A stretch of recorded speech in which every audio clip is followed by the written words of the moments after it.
Welcome to voice way PT. आज हम बात करेंगे रिपीट सेंटेंस के बारे में। काफी सारे बच्चों को रिपीट सेंटेंस में प्रॉब्लम आ रही है।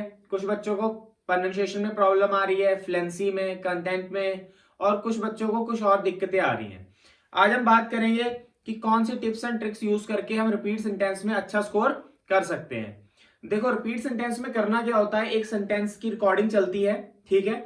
सेंटेंस हमने सुनना होता है, उसमें 10 से 12 वर्ड होते हैं, वो हमने सुनने होते हैं और एज इट इज हमने बोलने होते हैं, ठीक है। कई बच्चों को दिक्कत आती है कि उन्हें सेंटेंस लास्ट के वर्ड याद नहीं रहते, कई बच्चों को स्टार्टिंग के कुछ वर्ड याद नहीं रहते हैं, कई बच्चों को अगर वर्ड याद भी हैं तो अटक अटक के बोलते हैं, ठीक है।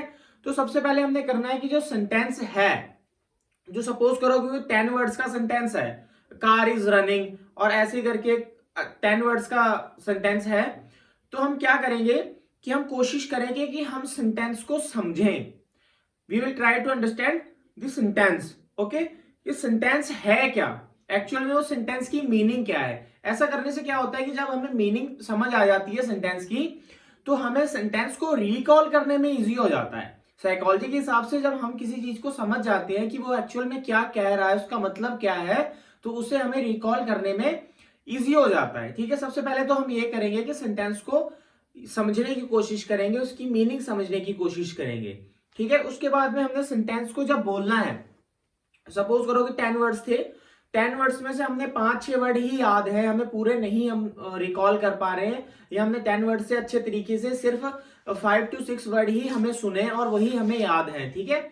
सबसे पहले तो हम ट्राई करेंगे कि जो वर्ड है, हम कोशिश करेंगे कि फर्स्ट वीक में हम यही ट्राई करें कि हम पहले पार्ट के, मतलब सपोज करो कि 10 वर्ड से उसके पहले वाले जितने 5 और 6 वर्ड है, उन्हीं को सुने, उन्हीं पे फोकस करें और उन्हीं को याद करने की कोशिश करें। जैसे जैसे हम प्रैक्टिस करते जाएंगे, 1 वीक, 2 वीक, 3 वीक, ठीक है, एक 1 मंथ के अंदर अंदर, वैसे वैसे हम इन वर्ड्स को बढ़ाते जाएंगे। पर स्टार्टिंग के 4-5 वर्ड याद रखने की कोशिश करें फर्स्ट और सेकेंड वीक में, ठीक है। और जैसे जैसे इंप्रूवमेंट आती जाए, वैसे वैसे आप इन वर्ड को बढ़ाते जाए। कुछ सेंटेंस तो होते ही 6-7 वर्ड के हैं, पर कुछ लेंदी होते हैं। जो लेंदी होंगे उनमें हम ट्राई करेंगे कि जब हमने रिपीट सेंटेंस की फर्स्ट सेकंड वीक में प्रैक्टिस शुरू करनी है, तो उनके पहले सेंटेंस में छोटे वर्ड, पहले छोटा सेंटेंस बना लें। अगर वो ज्यादा लेंदी है तो उसको हाफ कर लें, हाफ ही सुने, उसी को फुल फोकस करें, क्योंकि हमें रिपीट सेंटेंस सीक्वेंस में बोलना होता है, ठीक है। सीक्वेंस बहुत इंपॉर्टेंट है। अगर सीक्वेंस में नहीं बोल रहे हो तो स्कोर आपका बहुत कम आएगा, ठीक है। सीक्वेंस में ही बोलना है अच्छा स्कोर करने के लिए आपको रिपीट सेंटेंस। दूसरा हमने ये ट्राई करना है हमारी फ्लुएंसी अच्छी हो। 10 में से 6 वर्ड याद है, उन्हें हमें एक अच्छी फ्लुएंसी में बोलना है, एक अच्छी ले में बोलना है, एक मॉडरेट पेस पे बोलना है, ठीक है।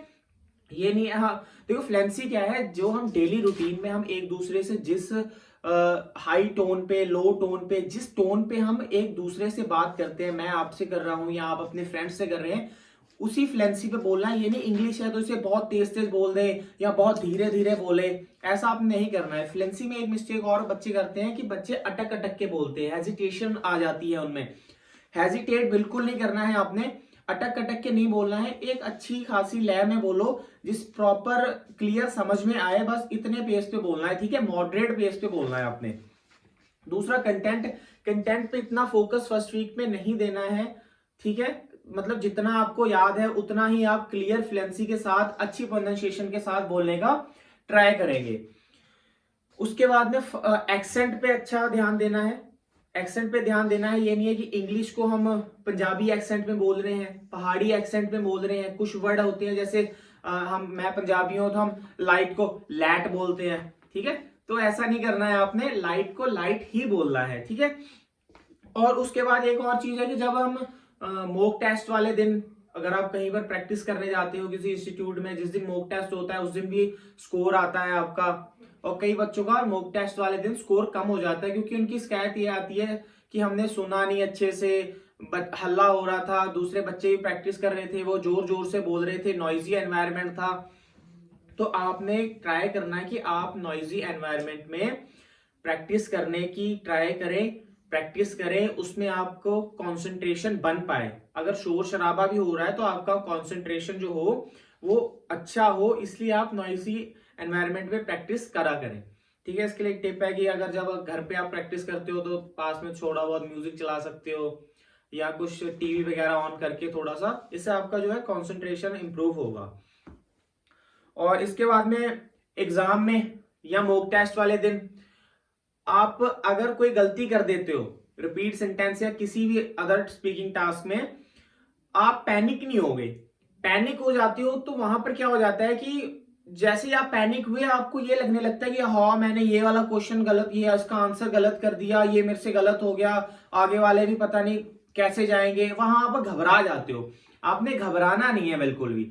जब आप घबरा जाते हो तो फिर आपने एक तो आपने गलत एक क्वेश्चन या एक आंसर आपने गलत कर दिया, पर जब आप घबरा जाओगे, आप अंडर कॉन्फिडेंस चले जाओगे, आप पैनिक हो जाओगे, तो आप आने वाले मॉड्यूल्स भी गलत करने के चांसेस हैं। अब उसमें भी गलतियां करनी शुरू हो जाओगे। तो आपने ऐसा करना कि अगर एक क्वेश्चन गलत हो गया, दो गलत हो गए, कोई दिक्कत नहीं, उन्हें वहीं छोड़ दो, भूल जाओ कि मैंने कोई क्वेश्चन किया भी है। जो नए टास्क आ रहे हैं उनको, नए मॉड्यूल जो आगे आने वाले हैं उनको आप अच्छे तरीके से करो। ऐसे ही करो कि बस यहीं से स्टार्ट किया है, फुल कॉन्फिडेंस के साथ स्टार्ट करो। ठीक है, रिपीट सेंटेंस में भी यही करना है। रिपीट सेंटेंस में आपने सेल्फ करेक्शन नहीं करनी है। अगर आपने जो गलत बोल दिया उसे बोल दिया, छोड़ दो। अब सेंटेंस को अच्छी फ्लुएंसी के साथ आगे बोलो। सेल्फ और रिपीट सेंटेंस जो है वो रिपीट नहीं करोगे। 10 वर्ड का था, 5 वर्ड याद है, और कई बच्चे करते हैं 5 वर्ड को, 5 वर्ड तो याद है, वही 5 वर्ड फिर बोल देते हैं। तो आपने ऐसा नहीं करना है, जितना याद है उतना ही क्लियर कट बोलना है अच्छी फ्लुएंसी के साथ। ठीक है, और एग्जाम हॉल में एक और टिप है। एग्जाम हॉल में जब आपका एक बार शुरू होता है, जब रिकॉर्डिंग शुरू होती है रिपीट सेंटेंस खत्म होने के बाद, जैसे रिपीट सेंटेंस एक रिकॉर्डिंग चलेगी, और रिकॉर्डिंग चलने के बाद जब आपकी बोलने की बारी आती है तो रिकॉर्डिंग आपकी शुरू हो जाती है। तो वहां पर बार बार बनते हैं, बार्स बनते हैं रिकॉर्डिंग के लिए। तो जब फर्स्ट बार बनेगा उसी समय आपने बोलना शुरू कर देना है। अगर आप 3 सेकंड तक नहीं बोलते हैं तो आपकी रिकॉर्डिंग नहीं होगी और स्कोर जो है वो नहीं आएगा। ठीक है, और इसके बाद में एक और टिप है कि जिसकी लिसनिंग इतनी अच्छी नहीं है, रिपीट सेंटेंस भी नहीं, रिकॉलिंग पावर नहीं है, तो आप एक प्रैक्टिस कर सकते हैं कि यूट्यूब पे डॉक्यूमेंट्रीज देखो, इंग्लिश डॉक्यूमेंट्रीज देखो। और अगर देखने का टाइम नहीं है तो यूट्यूब पे लगा लो। ठीक है, फोन कहीं रख दो, हेडफोन लगा लो और उन्हें सुनो। और जो इंग्लिश गाने सुनते हैं, इंग्लिश गाने सुनो, ताकि आपकी ना लिसनिंग पावर बढ़े। लिसनिंग पावर बढ़ने से भी रिपीट सेंटेंस आपके इंप्रूव होंगे। और लास्ट में अगर सेंटेंस छोटा है, रिपीट सेंटेंस छोटा है, या रिपीट सेंटेंस बहुत लेंथी आ गया है और आपको रिपीट सेंटेंस याद नहीं रहा पूरा, आपको 10 वर्ड्स में से सिर्फ 4 और 5 वर्ड ही याद है, तो आप उसमें फिलर का यूज करेंगे। फिलर का यूज करने से आपका कंटेंट तो नहीं बढ़ेगा, पर फिलर का यूज करने से आपका जो फ्लुएंसी है वो अच्छी होगी और उसके बाद प्रोनाउंसिएशन अच्छी होगी। ठीक है, इसलिए आपने फिलर यूज करना है। और अब हम बात करेंगे कुछ स्ट्रेटजीज के बारे में।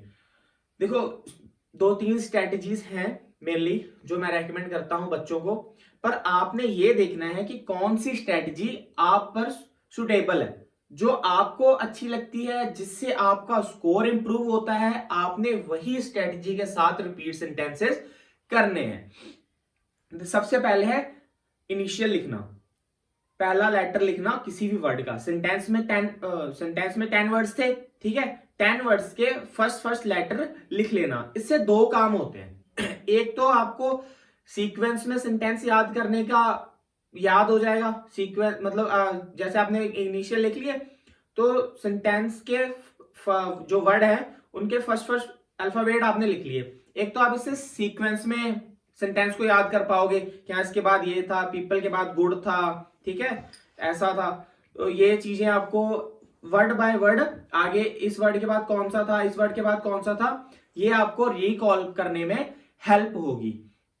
और दूसरा, जब आपने वर्ड्स लिखे होंगे तो उससे सेंटेंस पूरा भी याद रखने में हेल्प होती है। और कुछ बच्चे क्या करते हैं, फर्स्ट हाफ लिख लेते हैं और कुछ बच्चे सेकंड हाफ लिख लेते हैं। कि कुछ बच्चे सेंटेंस 5 वर्ड का सेंटेंस था, 6 वर्ड का, और 3 वर्ड लिख लिए और 3 हमने माइंड में याद कर लिए, और कुछ लास्ट वाले 3 वर्ड लिख लेते हैं और कुछ पहले वाले याद कर लेते हैं। और ऐसी ये 3 चीजें हैं मेनली। इसी तरीके से आप अपना रिपीट सेंटेंस इंप्रूव कर सकते हो। यही आपने ध्यान रखना है रिपीट सेंटेंस करते हुए, यही चीजें हैं। और प्रैक्टिस करने के लिए आप दिन में देखो एक साथ प्रैक्टिस मत किया करो। ये नहीं कि अभी रिपीट सेंटेंस करने बैठ गए तो 50-60 रिपीट सेंटेंस ही करे जा रहे हो, ऐसा नहीं करना है आपने।